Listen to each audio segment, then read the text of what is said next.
몇 주 전이었어요. 소풍을 앞두고 있던 제 딸내미가 식사 시간이었는데 막 옆에 와가지고 미주얼고주얼 얘기에 평소랑 많이 다르게 계속해서 수다를 떱니다. 들뜬 거죠. 소풍을 앞두고 있으니까 막 얘기하다가 저한테 이렇게 물어보더라고요. 근데 아빠도 수학여행 같은 거 가본 적 있어? 라고 물어보더라고요. 수학여행. 그게 제 마음을 아프게 했고 제 발작 버튼을 눌러버렸어요. 여러분 수학여행 가보셨습니까? 다들 수학여행 가셨죠? 나 누구랑 대화하니? 수학여행 가셨죠? 예, 저는 못 갔어요. 저는 못 갔어요. 고1 때였어요.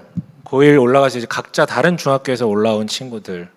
아직 서먹서먹할 때였죠. 4월 초였나 봐요. 가정통신문이 나왔어요.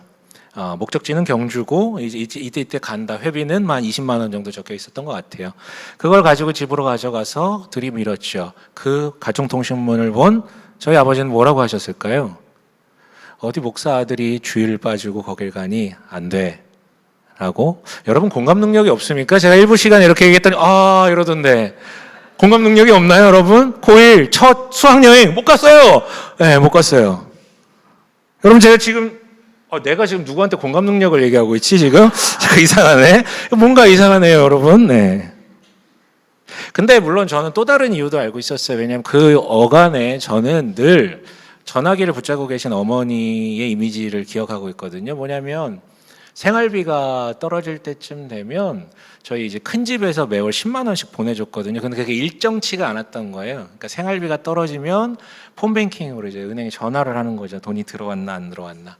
근데 그 모습을 늘 보고 있었기 때문에 두말하지 않았어요. 그냥 안 되는가 보다. 그러고 이제 포기를 했죠. 그렇게 저는 고1 600명 중에 단 3명 불참자 중에 하나가 되어버렸죠. 그리고 그 3일 남들은 경주행을 하던 그 3일 동안 저는 학교로 출석을 할 수밖에 없었고 참 좀 비참했던 것 같아요. 좀 별로 기분이 되게 안 좋았던 것 같아요. 그런데 문제는 여러분 뭔지 아십니까? 그게 끝이 아니었다라는 거. 그거는 3일만 버티면 되는 거였는데 문제는 그 다음이었어요. 분명히 애들이 서먹서먹했는데 3박 4일 동안 굉장히 많은 추억을 만들고 왔나 봐요. 너무 친해진 거예요. 그리고 거의 한 달 동안 애들이 만나면 그 에피소드만 가지고 얘기를 해요. 그 자리에서 저는 투명인간 같은 느낌이 들었죠. 가뜩이나 낯을 좀 가렸던 때였는데 더 좀 많이 좀 그랬던 것 같아요. 물론 여러분 제 친구들은 다 좋은 사람들이었습니다. 악한 사람들은 없었습니다. 하지만 저는 그런 소외감을 느끼게 됐었죠. 제가 의도치 않게 이제 다른 교회들을 이제 많이 다니게 되는데 그때마다 이제 대화를 하던 중에 고민들을 얘기하시는 목사님들을 마주해요. 어떤 고민이냐 들어보면 이제 새 가족이 이제 별로 오지 않는다. 그런 시대가 돼버렸잖아요. 근데 새 가족이 별로 오지도 않지만 오더라도 잘 정착을 안 한다는 거예요. 도대체 이유를 모르겠다. 우리는 특별히 밀어낸 것도 없고 잘 대해주려고 했는데 왜 저렇게 정착을 못하는지 잘 모르겠다라고 하면은 제가 뭐 감히 조언할 자격은 없지만 이 고1 때의 제 이야기를 해줍니다. 여러분들은 잘못한 게 없을 거라고요. 하지만 소외라는 건 누가 시키는 게 아니라 그냥 자연 상태에서 일어나게 되는 것이라고요. 그 사람들 입장에서 생각해 보는 건 어떨까라는 질문을 던졌죠. 여러분 걸리버 여행기라는 그 소설 아십니까? 이름은 알고 큰 거인과 소인들이 돌아다닌 그 장면은 기억나겠지만 단 한 명도 끝까지 읽어본 사람은 없는 그 유명한 소설 있잖아요. 걸리버 여행기. 걸리버 여행기.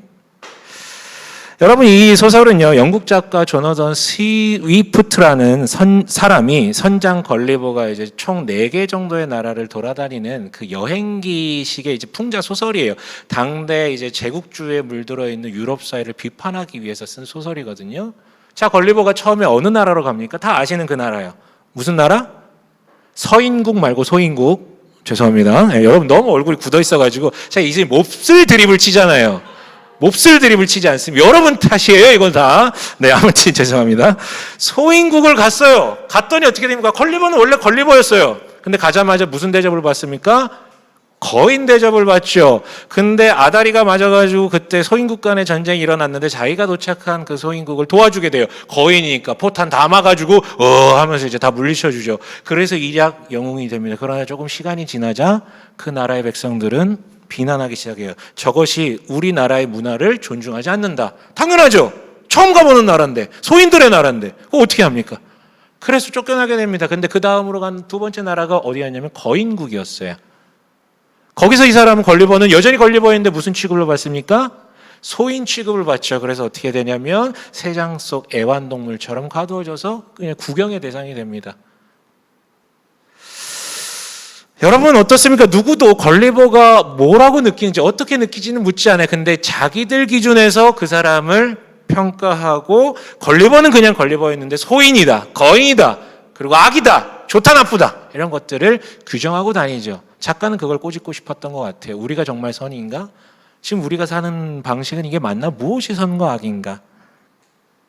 오늘 바로 그 얘기를 나눠보고 싶어요. 도대체 무엇이 선과 악인가에 대해서요. 그래서 두 가지를 얘기할 건데 첫 번째로는요. 사람들이 이해하는 선악에 대한 기준과 평가 방식에 대해서, 두 번째는 그와 반대로 예수님이 다시 정의하신 선악과 그 평가 방식에 대해서요. 잘 들어보죠. 첫 번째로 사람들이 생각하는 선악은 무엇이고 뭘 기준으로 평가를 할까요? 본문 들어가 볼게요. 여러분 예수님은 지금 계속해서 가버나움을 중심으로 해서 갈릴리 근처를 돌아다니면서 사역을 하죠. 뭐 하셨다고요? 반복해서 맨날 하셨던 건 뭡니까? 가면 먼저 가르치시고 치료하시고 귀신을 내쫓고 이거였어요. 그거 하면서 근데 이제 사람들의 팬덤이 엄청나게 형성되었던 것이죠. 그래서 어느 날 정확하게 어느 말인지 모르겠지만 제자들과 함께 지나가시다가 어떤 사람을 만나게 됩니다. 근데 우리 본문은 그 사람이 어떤 사람인지 두 가지 정보를 주고 있거든요. 14절 함께 읽어보겠습니다. 시작.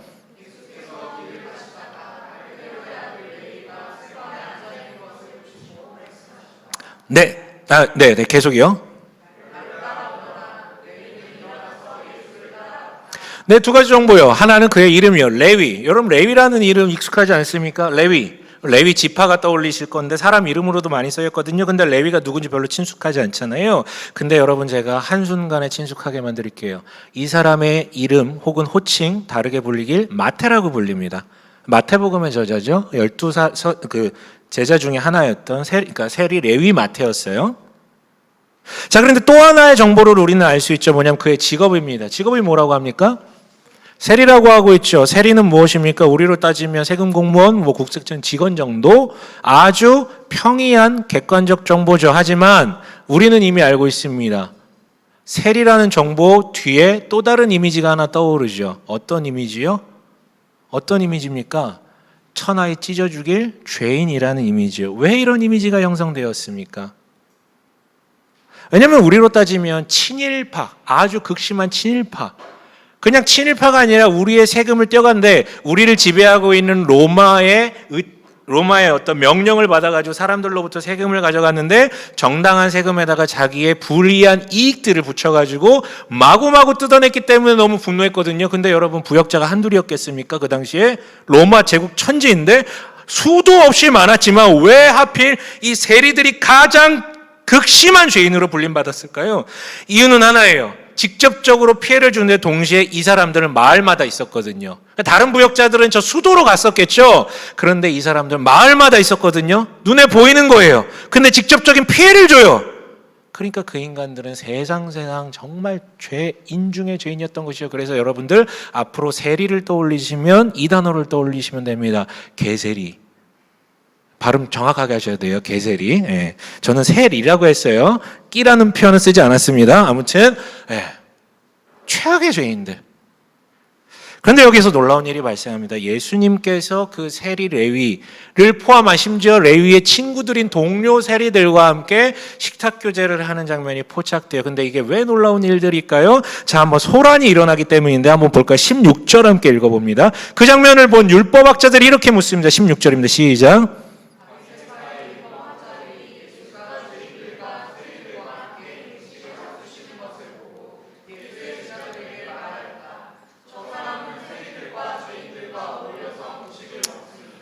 여러분 왜 이렇게 질문합니까? 물론 여기에 여러분 우리가 뉘앙스를 하나 추가하려면 원문에는 없지만 왜라는 의문사를 하나 붙이면 정확하게 이들의 뉘앙스가 반영됩니다. 왜 저놈들하고 식사를 하냐고 지금 돌려서 묻고 있는 것이죠. 왜요? 먹으면 안 되나요? 여러분 이들은 왜 이렇게 주장하고 있습니다? 왜 따지고 있습니까? 기분 나빠서요? 저 새끼들 안 되는데 왜 저 새끼들 나쁜 놈들하고 밥을 먹는 거야? 나 쟤 싫어하는데 그래서입니까? 그런 유치한 이유가 아니에요. 여러분 이거는 정확하게 악을 멀리하고 선을 행하기 위한 이들의 선택이자 합법적이고 합당한 분노였거든요. 잘 들어보세요. 왜 이렇게 분노하게 되는지 맥락을 알려드릴게요. 레위기를 보면 율법들이 등장하잖아요. 선악을 판별하는 기준이 되는 율법이요. 율법들을 보다 보면 정한 것과 부정한 것이 무엇인지 어떤 행동인지를 갈라주는 법령들이 쭉 나오는 부분이 있어요. 그 중에 제가 예를 하나 들자면 레위기 13장에 보면 나병 환자를 어떻게 돼야 되는지, 나병 환자는 부정하다라고 정의를 하고요. 그리고 이어서 뭐라고 얘기하냐면 그 나병 환자를 만지면 만진 사람도 어떻게 된다? 부정해진다. 어떻게 된다? 부정해진다. 부정해진다라고 얘기가 돼. 여러분 이건 팩트입니다. 율법에 나와 있어요. 그렇다면 우리는 질문을 해야죠. 그렇다면 거기에서 얘기하는 정함과 부정함의 의미가 무엇인지를 물어봐야 될 거잖아요. 이 율법학자들이 의미하고 생각했던 그 의미는 뒤에서 얘기를 하도록 하고요. 제가 이렇게 설명드릴게요. 신학자들이 이것을 연구하고 종합한 결과 여기서 말하는 정함과 부정함은 조금 어려운 단어인데 제의적 정함과 부정함. 무슨 뜻이냐면 제가 지금 여러분 앞에서 설교를 하고 있습니다. 그렇죠? 여러분 상상하지 말고 들어보세요. 상상하지 말고 들어보세요. 제가 여기서 빤스만 입고 여러분 앞에서 설교한다면 어떤 일이 상상한 사람들 빤스만 입고 설교를 한다면 여러분 어떻게 생각하실 것입니까? 잘 어울립니다. 그 자리에 너무 적절합니다. 다음 주에도 그렇게 입고 와보시는 건 어떨까요? 제가 하나 추천해 드릴까요? 빤스? 이렇게 얘기하실 것입니까? 아니면 얘기는 안 하더라도 뭐라고 생각하실 것 같아요? 부적절하다라고 생각하지 않으시겠습니까? 당신이 악한 거는 상관이 없고 그냥 그 상황이 그때 그 자리에 그렇게 하면 안 되는 것 같아. 여러분 이게 제의적 정함과 부정함에 대한 의미예요.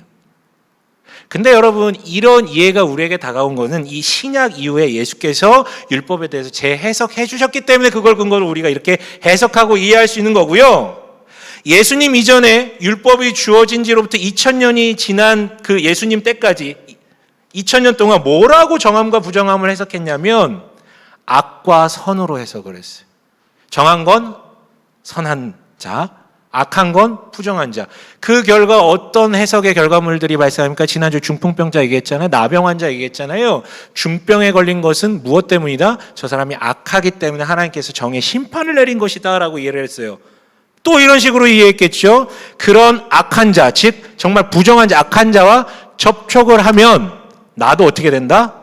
부정해진다라는 믿음을 갖게 됐었어요. 시작은 율법이었지만 기준은 자신들이 마음대로 해석한 것을 기준 잡아서 선악을 분별했어요.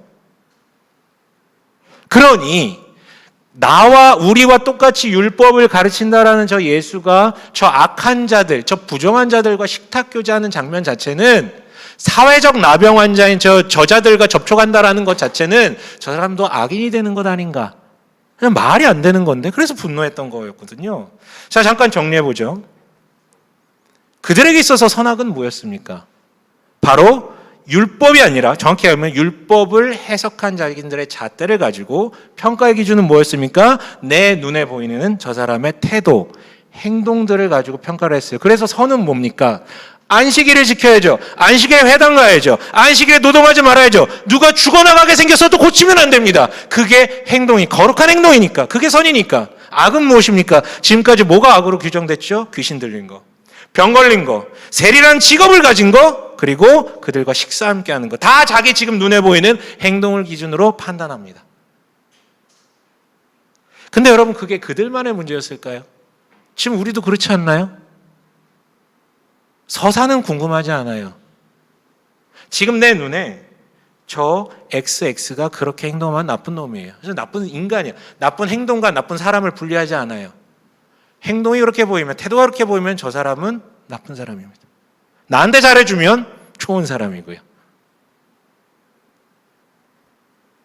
그런데 과연 이게 맞는 기준일까요? 맞는 태도일까요? 성경은요, 처음부터 끝까지 통틀어서 얘기하길 그것 때문에 세상이 빠그러졌다라고 얘기를 합니다.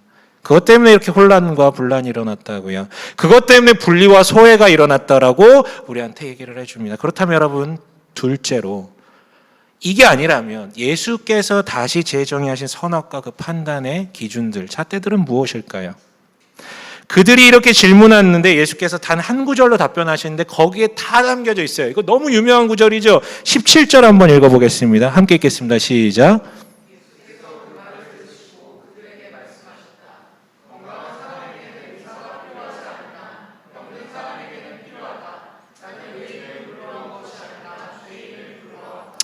여러분 이게 대답입니다. 하지만 화가 났지 않을 거예요. 그리고 저는 지금부터 조금 어려운 얘기를 할 겁니다. 최대한 안 어렵게 얘기를 할 거지만 잘 들어보셨으면 좋겠어요. 여러분에게 한번 물어보겠습니다. 이거 진짜 진지하게 대답해 보셨으면 좋겠어요. 선이 뭡니까? 되게 추상적인 질문이지만 선이 뭡니까? 전제를 하나 더 알죠. 여러분들은 교회를 다니고 있고 그리스도인이라는 전제 아래서 신앙적 기준을 가지고 한번 대답해 보세요. 선이 뭡니까? 그 반대로 악은 뭡니까? 물론 여러분 한 명도 대답 안 할 거라고 생각을 하고 물어보긴 했는데요. 여기서 끄떡이는 사람은 뭔지 모르겠지만 아무튼 이 중에 많은 분들 모태신앙으로 쭉 교회 안에서 자라오신 분들에게 신앙을 기준으로 선이 뭐냐 악이 뭐냐라고 부른다면 아마 이 중에 많은 분들 머릿속에 이게 떠올랐을 거예요. 하나님의 뜻대로 하나님의 뜻에 순종하는 것, 이게 선. 악은 하나님께 불순종하는 것. 아마 머릿속에 이런 게 떠오르신 분들이 많으실 거예요. 안 그러신가요? 근데 이 시간 여러분 선언하는데요, 그 대답을 머릿속에서 지워버리십시오. 싹 다 지워버리십시오. 확실하게 지워버리십시오. 그 답이 틀린 건 아닙니다. 그런데 그 답은요, 여러분 배워서 생긴 겁니까? 여러분이 성경을 창세기부터 요한계시까지 꼼꼼하게 읽으면서 수용해 갔기 때문에 여러분들이 대답한 것입니까? 여러분 그 대답은 틀린 건 아니지만 창세기부터 요한계시까지 모든 구절에 대해서 실존적으로 고민하면서 받아들이고 성경책을 딱 덮은 사람이 마지막에 자발적으로 고백하는 게 하나님께 순종하는 게 선이고 불순종하는 게 악이구나라고 나오는 것입니다. 만약에 이 중에 여러분 교회를 한 번도 안 다니셨던 분들이 이 자리에서 선은 하나님께 순종하는 겁니다, 악은 하나님께 불순종하는 겁니다 라고 제가 이렇게 얘기를 한다면 이 자리에 계셨던 교회를 처음 나오신 분이라면 뭐라고 느끼실까요? 하나님 개꼰대인가 보다. 그래? 결국 지 마음대로 아니야? 당연히 이렇게 생각할 거예요. 정당합니다. 여러분 그 대답을 지워버리세요. 그리고 이제부터 제가 하는 말을 잘 들어보십시오. 계속해서 얘기하다 보니까 제가 무슨 교주 같은데 아예 성경 얘기를 할 거예요. 성경에 처음으로 선악에 대해서 얘기한 걸 한번 들여다보자는 거죠. 이 통으로 말고 처음에 뭐라고 나왔는지. 자, 선악하면 처음에 어디 나왔을 것 같아요? 선악. 그 다음에 선악. 그렇죠. 설할 뻔했어요. 누가? 선악 과가 나와야 되겠죠. 거기 한번 볼게요. 창세기 2장 16, 17절이요. 자, 함께 읽어봅니다. 이 처음으로 선악이 같이 나온 거거든요. 함께 읽습니다. 시작.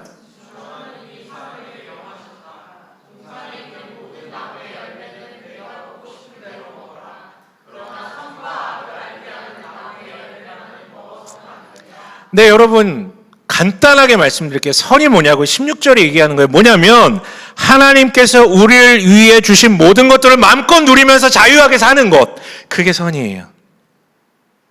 이게 진짜 선이에요. 여러분 정말입니다. 순종하는 게 아니라 순종도 맞죠. 그분이 주신 모든 것을 마음껏 자유롭게 누리는 것, 감사하게 누리는 것. 근데 만약에 이게 진짜 선이 되려면 두 가지 전제 조건이 필요해요. 두 가지 확신이 필요하거든요. 하나는 뭐냐면 외적 확신이에요. 여러분 우리에게 이런 믿음이 있지 않습니까? 만약에 내가 잘 모르는 사람이 나를 찾아와가지고 소고기를 사준다면 여러분 그거는 호입니까? 다른 꿍꿍이가 입는 겁니까? 소고기예요. 돼지고기 아니에요. 네, 소고기를 사줬어요. 호입니까? 아니면 뭔가 꿍꿍이가 있다라고 여러분 생각하실 것입니까? 내 잘 모르는 사람인데. 꿍꿍이가 있다고 생각하겠죠. 호의는 돼지고기까지입니다, 여러분. 호의는 치킨까지예요. 소고기는 호의로 나가는 게 아니에요, 절대. 제가 만약에 여러분을 불러서 소고기를 산다면 뭔가 시키려고 하는 거니까 단단히 준비를 하셔야 됩니다. 여러분, 나이가 한 살 한 살 들면서 이런 세상의 지혜가 생기죠. 세상에 공짜는 없다. 그렇지 않습니까? 노력해야 얻을 수 있고 저 사람이 뭔가를 잘해준다는 건 뭔가 그 뒤에 뭔가 대가를 원하는 게 있을 거다라는 확신이 점점 우리에겐 생겨나요. 실제 그렇고요. 근데 여러분 마찬가지 하나님께서 모든 걸 주라고 모든 것을 주시면서 다 누리라고 마음껏 누리라고 하시잖아요. 근데 이걸 진짜 마음껏 누리려면 한 가지 확신이 필요하다고요. 뭐요? 그분이 나에게 이 모든 것을 누리라고 하신 것은 대가를 원한다 안 원한다? 대가를 바라고 주는 거다 아니다? 대가를 바라고 주는 게 아니라 진짜 은혜로 주는 거다. 그분은 은혜시다라는 데에 대한 확신이 있어야지 그걸 누릴 수 있어요. 근데 한 가지 더 필요해요. 그분이 아무리 은혜더라도 내가 난 받을 자격이 없는데? 나는 그런 거 누릴 자격이 없는데라고 생각해 버리면 또 누릴 수 없잖아요. 그럼 또 다른 확신이 필요한 거죠. 어떤 확신이요? 나는 그것을 누리고 먹고 자유롭게 누릴 자유가 있다. 자격이 있다라는 확신이요. 근데 여러분, 하나님께서 이 확신을 한 큐에 선언하시면서 우리한테 주셨다라는 것이죠. 1장 27절, 창세기 1장 27절에 함께 읽겠습니다. 시작. 하나님께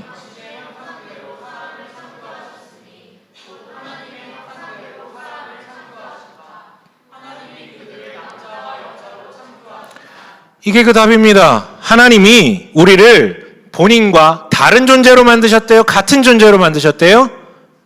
다시, 다른 존재로 만드셨대요? 같은 존재로 만드셨대요? 네? 같은 존재죠? 그렇죠? 같은 존재. 이게 답이에요. 너와 나는 같다. 너와 나는 우리야. 너와 나는 연인이야. 너와 나는 가족이야. 대가가 필요하니? 자격이 필요하니? 넌 나와 같은데? 넌 나와 우리인데? 내게 네 거고 네게 내 거다.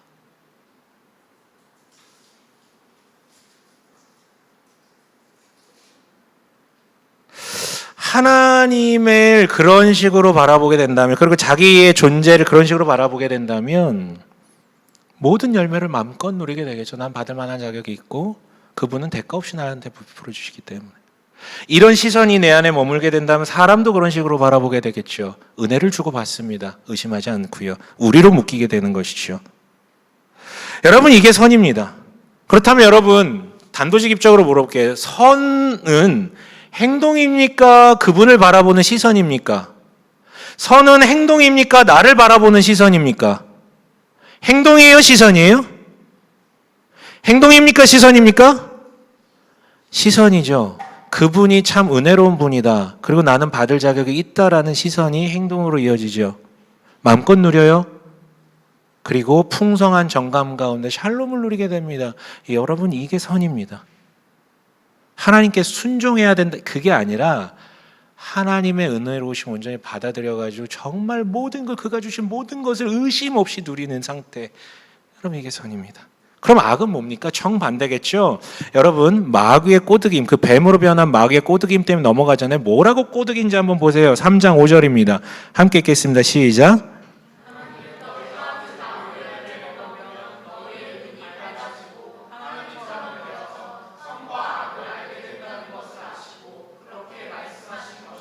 여러분, 이렇게 꼬드기자 이 하와의 시선이 어디 몰입됩니까? 지금까지 마음껏 누리며 먹고 살았어요. 근데 이 이야기를 듣자마자 어떻게 됩니까? 모든 것은 흑백으로 변하고 뭐만 보입니까? 딱 선악과만 보이는 거예요. 얘만 총천연색으로 보이는 거예요. 저거 먹으면 될 것 같은 거예요. 저거에 집중한 순간 나는 아직 부족해. 저걸 먹어야지 온전해질 거야. 지금보다 더 나아질 수 있을 거야. 그런데 하나님이 이걸 못 먹게 했어? 그렇다면 그는 애초부터 꿍꿍이가 있는 분이야. 지금 뭔가 나한테 숨기고 있어요. 즉 은혜가 아닐 수도 있다라는 확신을 갖게 되죠. 그럼 두려움이 생기죠. 저걸 꼭 먹어야만 될 것 같아. 저거 먹어야만 내가 하나님같이 될 것 같거든. 그래서 결국 선악과를 먹습니다. 그리고 나서 어떻게 됩니까? 나머지 모든 열매를 먹을 수 있는 자유를 박탈당하고 쫓겨나가게 되죠. 나아가 자기 이웃에 대해서도 동일하게 봅니다. 나와 너는 한 몸이다라고 남자와 여자가 한 몸을 이뤘던 그 역사는 사라지고요. 나와 너는 다르기 때문에 멀리해야 된다. 경계를 두르기 시작을 해요. 그리고 뭘 요구합니까? 네가 은혜 받을 만한, 나한테 은혜 받을 만한 자격을 갖고 오면 내가 손잡아 줄게. 이게 인간이 돼버린 거예요. 여러분, 가인이 동생 죽이고 그 다음에 뭐 합니까? 도망치다가 성을 쌓았다고 그랬죠. 직역하면 경계를 두르다라는 거예요. 나한테 유익이 되면, 내 은혜 받을 만한 자격이 갖고 오면 내가 문 열어줄게. 이게 된다라는 것이죠. 여러분, 이 결과는 뭡니까? 늘 불안하죠. 늘 불안하죠. 늘 내가 없는 것만 바라보게 되고 늘 부러워하고 불안하고요. 그 끝은 죽음입니다. 여러분, 정리해 봅시다. 예수님께서 17절을 통해 대답하신 선악의 재정의는 무엇입니까? 바로 태초의 자리로 돌아가는 것입니다. 풀어 설명하면 너무 어렵기 때문에 제가 약간의 논리적 비약을 감수하고 정리해 드릴게요. 왜냐하면 이거 되게 조금 복잡하게 얘기를 해야 될 필요가 있지만 제가 깨달았어요. 길고 어려운 설교는 악한 설교구나. 많이 깨달아가지고 전 선한 설교를 하고 싶기 때문에. 자, 아무튼 그래서 자, 요약하면 선은 무엇입니까? 이해 안 되는 것들이 있어도 이미 주신 것들에 주목하며 하나님을 끝까지 은혜로우신 분으로 보는 것. 타인을 볼 때도 이해 안 되는 게 있어도 끝까지 그와 함께 할 이유를 찾아내려고 하는 것이 선입니다. 우리로 남으려고 하는 거예요. 하나님과 나도 우리로 남으려고 하고 나와 이웃도 우리로 남으려고 하는 거. 근데 악은 반대죠. 무엇입니까? 기어코 내게 주시지 않은 그거 하나에 주목하면서 하나님은 은혜롭지 못하다라는 분으로 바라보는 것. 마찬가지로 타인 역시 이해 안 되는 부분이 있다면 단 하나라도 그런 부분이 발견된다면 그것만 주목해가지고 나와 너는 다르다라고 선언하려고 하는 것. 이게 여러분 악입니다. 여러분, 그런데 오늘 예수께서 그 선악의 정의를 다시 돌이키셔가지고 언행으로 보여주시죠. 그래서 어떻게 하십니까? 죄인, 사람들이 다 죄인이라고 믿고 있는 그거 만지면 그들과 함께하면 부정해진다라고 악해진다라고 믿는 그들과 한 몸을 이루십니다. 함께 하시죠. 예수께서는 그들과 함께 해야 할 이유를 찾으셨기 때문에 하나라도 있으면 그들과 함께 해야 할 이유를 찾으셨기 때문에 말로도 하시죠. 뭐라고 얘기하십니까? 너무 유명하잖아요. 나는 의인을 위해 온 게 아니라 죄인을 위해 왔다. 만약에 진짜 의인이라면 이미 나랑 한 몸일 것이고 죄인은 지 스스로 하나님과 한 몸 될 수 없다라고 스스로 포기를 했기 때문에 내가 찾아왔다라는 것이죠. 나는 그 하나라도 있으면 한 몸을 이룰 것이기 때문에. 그렇다면 여러분 우리가 이걸 깨달았다면 우리도 그렇게 살아야겠죠. 하나님 은혜, 이웃도 은혜로 대하는 것. 근데 이게 너무 어렵습니다. 왜냐하면 우리는요, 솔직히 얘기하면요, 하나님과도 분리되어 있는 것을 더 선호하고요, 이웃과도 분리되어 있는 것을 훨씬 더 선호합니다.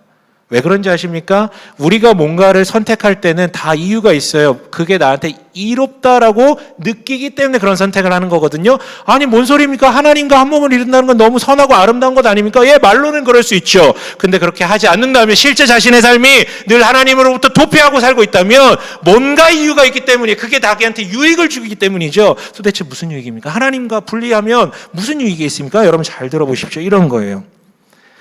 하나님은 우주 만물을 주관하시는 분이라는 것에 대해서 동의할 수 있습니다. 그런데 그분이 은혜가 아니라면 지금 내가 당하고 있는, 마주하고 있는 내 눈에 보이는 나의 고난과 결핍들은 다 누구 책임이 되는 겁니까? 우주 만물의 주인이 하나님이라 그랬잖아요. 근데 내가 지금 고통과 고난과 결핍을 당하고 있다면 이거 누구 책임입니까? 누구 책임이에요, 여러분? 이 논리에 따르면 하나님 책임이죠. 이렇게 해서 무슨 유익이 있습니까? 유익이 있죠.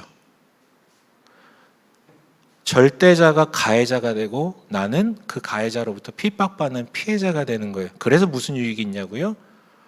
내가 하나님보다 더 선한 존재가 되거든요. 나는 여전히 늘 항상 비련의 여주인공이 돼서 선한 사람, 저 양반이 나쁜 분으로 규정되죠. 여러분 이거 굉장히 강력한 유혹입니다. 이웃에 대해서 동일해요. 조금 더 구체적으로 보여줄 것 같은 이웃에 대해서도요. 우린 여러분 우리 주변에 죄인이 그렇게 많지 않아요. 죄인을 만드는 것이죠. 마녀를 만드는 것이죠. 그래서 무슨 유익이 있습니까? 분리를 하면 무슨 유익이 있습니까? 얼마나 편합니까? 내가 딱히 선하게 살지 않아도 저 사람이 꼬투리 하나라도 잡혀서 불편한 거 하나라도 잡아가지고 저 사람이 죄인이 되는 순간 내가 선행을 딱히 하지 않아도 앉은 자리에서 머릿속으로만 굴려서 저 사람 죄인을 만들면 우리는 선한 사람이 되는 것이죠. 나는 저기 속하지는 않았으니까. 어떤 선행하지 않아도 됩니다. 머릿속으로만 돌리면 나는 의인이 되니까요.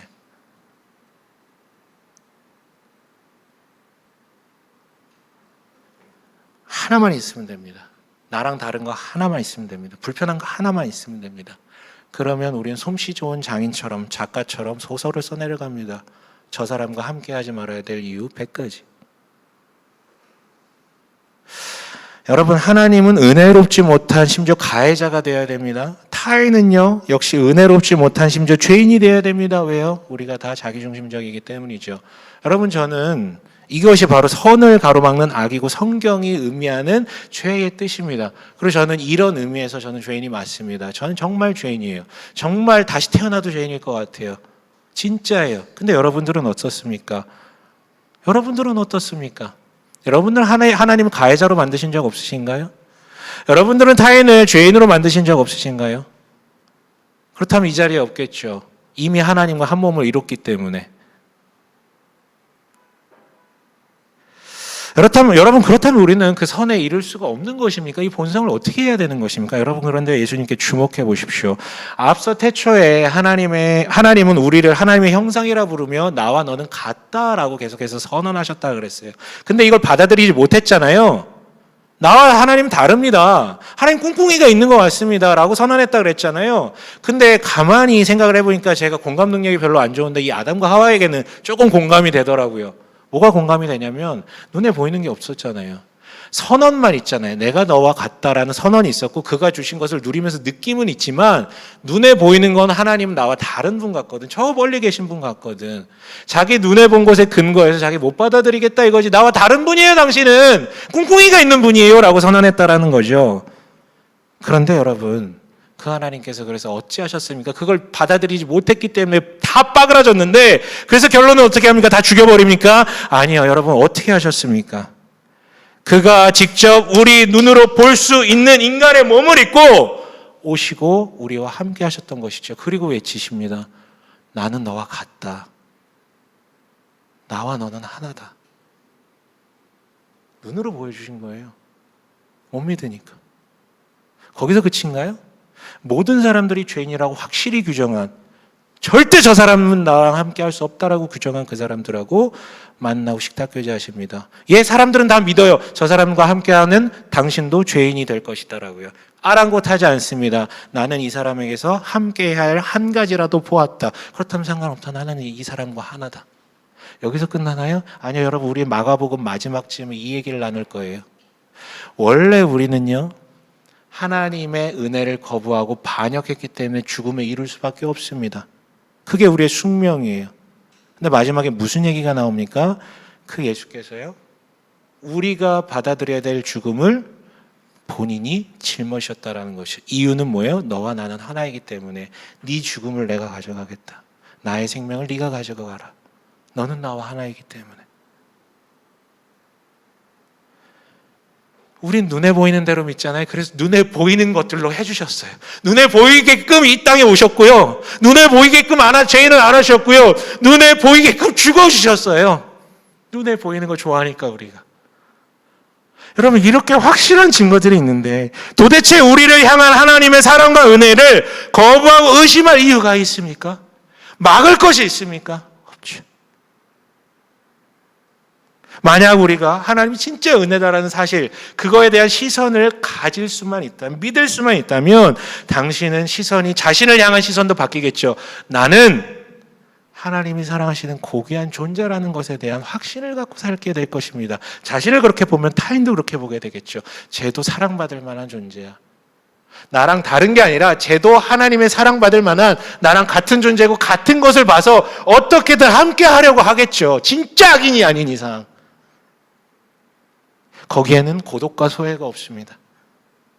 은혜의 하나님이 허락하신 오늘의 내 앞에 놓여있는 밥과 오늘의 이 내리는 비와 오늘의 나의 일과 그리고 오늘 내 옆에 있는 사람들과 함께 선을 누리게 됩니다. 선을 행하는 게 아니라 선을 누리게 되는 것이죠. 선은 행하는 게 아니고요, 누리는 것입니다. 그가 은혜라는 사실을 확신할 때 누리게 되는 것, 그게 선입니다. 말씀을 마칠게요. 시계를 보니 제가 지금 선한 설교를 하고 있는 것 같습니다. 네. 진지하게 물어보십시오. 당신은 스스로 생각할 때 의인입니까? 죄인입니까? 지금 오늘 본문에 의하면 당신 스스로 생각하실 때 의인입니까? 죄인이십니까? 나쁜 짓 한 거 얘기하는 건 아닙니다. 여러분, 의인이십니까? 죄인이십니까? 만약 이 자리에 예수에 대해서 잘 모르고 이제 믿으려고 하는 단계에 있는 분이 있다면 기뻐하십시오. 본인이 죄인이라면 기뻐하셔야 돼요. 왜냐하면 오늘 본문은 분명하게 얘기하고 있거든요. 나는 의인이 아니라 죄인을 위해서 왔다. 그리고 말만 하신 게 아니라 실제 가장 극악한 죄인을 끌어안으시러 그 자리에 가셨거든요. 만약에 당신이 죄인이라면 기뻐하셔야 됩니다. 하나님이 예수께서 당신을 찾고 있기 때문에. 근데 만약 이 자리에 난 이미 예수를 영접했고 그것을 받아들였는데 오늘 본문의 설교를 통해서 자신의 삶을 돌아보니까 내가 어느새 하나님과 분리되려 하고 있고 이웃과 분리되려 하는 삶을 살았다라고 여겨진다면 그렇다면 역시나 기뻐하십시오. 여러분 지금 깨달으신 겁니다. 아, 내가 의인이 아니라 병자였구나. 본인 병의 정체를 깨달으신 거예요. 기뻐하셔요. 하나님이 당신을 만지실 것이기 때문입니다. 그리고 여러분 그 은혜의 시선을 내가 갖게 되었다면 이제 하나님과 자신을 바라보게 됐다면 이번엔 이웃들을 한번 바라봅시다. 여러분 우리는 낯선 사람을 만날 때 뭘 먼저 합니까? 스캔을 먼저 합니까? 환대할 생각을 먼저 합니까? 어떠세요? 낯선 사람 만났을 때 스캔을 먼저 하시죠. 대부분 그렇습니다. 저는 100명 중에 한 2명 아니라고 하는 사람 봤어요. 저는 환대할 생각 하는데요. 근데 안타깝게도 그분들은 세상 살기가 힘들더라고. 너무 착해가지고. 진짜 선해가지고.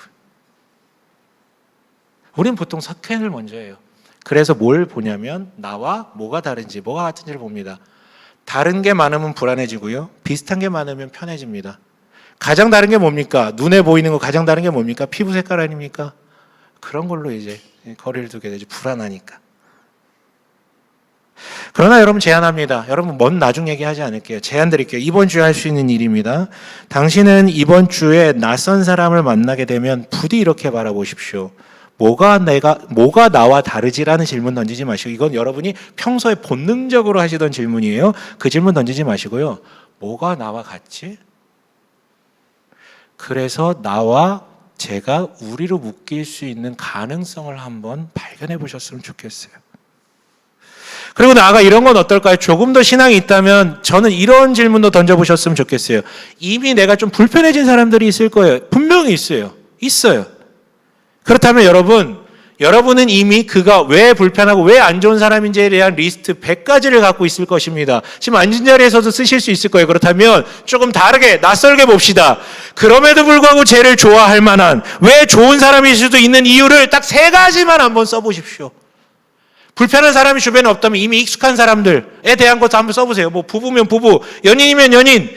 맨날 다른 거 보지 마시고 나랑 왜 뭐가 다른지 그거 집중하지 마시고 나랑 이 사람이 뭐가 비슷한지 뭐가 같은지 그거 보세요. 그거 집중하다 보면 우리로 묶여지게 돼요. 자연스럽게. 그러면 여러분 안에 성령께서 일하신다면 보여주시고 비춰주실 것입니다. 그 다음에 무엇을 해야 될지에 대해서. 마지막으로 여러분 하나 더 말씀드리고 싶은 것은 우리 교회 공동체에서 우리라는 걸 만들어 가셨으면 좋겠습니다. 맨 처음에 말씀드렸죠.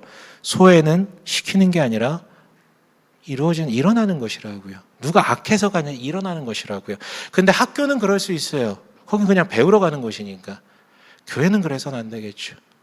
원천적으로 모든 소외를 막을 수는 없어요. 스스로 소외시키는 사람도 있거든요. 그걸 막을 수는 없지만 그런 소외가 일어나지 않게끔 우리가 좀 할 수 있었으면 좋겠어요. 어떻게 하냐고요? 이거 역시도 쉬운 것부터 말씀드릴게요. 간단해요. 예배 전후로 아니면 애찬식 할 때 왔다 갔다 하면서 얼굴 본 사람에게 인사하십시오. 잘 지내셨습니까? 잘 지내셨습니까? 라고 물어볼 때 아니요, 저 못 지냈습니다. 이렇게 대답할 사람 단 한 명도 없습니다. 가식적이라도 네, 잘 지내요 라고 얘기를 하겠죠. 괜찮아요. 가식적인 대화 괜찮아요. 왜냐하면 잘 지내셨어요? 라고 물어보는 사람이 일주일 동안 단 한 명도 없었을 가능성도 있기 때문에 그 자체로 연결됨의 느낌이 받아지기 때문입니다. 그럼 그거 하시면 됩니다. 만약에 그것이 확장되면 예배 마치고 밥도 한 끼 같이 할 수 있고요. 그게 확장되면 공동체 모임으로도 연결될 수 있겠죠. 여러분 여기서부터 좀 실천하셨으면 좋겠어요. 여기는 그런 자세니까요. 여러분 당신이 하나님께 은혜를 누리며 하나님과 내가 우리로 존재하게 된다면, 그리고 당신이 그 은혜의 시선을 가지고 타인과 내가 우리로 존재할 수 있게 된다면 당신의 삶은 분명히 풍성해질 것입니다. 그리고 그런 당신을 통해 이 자리에서부터 회복이 일어날 것이고 당신의 관계와 직장 그리고 이 지역에 의미 있는 변화들이 일어나겠죠. 선악이 재조정되기 시작을 하니까요. 부디 우리 모두 그것들을 누리게 하길 주님의 이름으로 간절히 축원합니다. 아멘.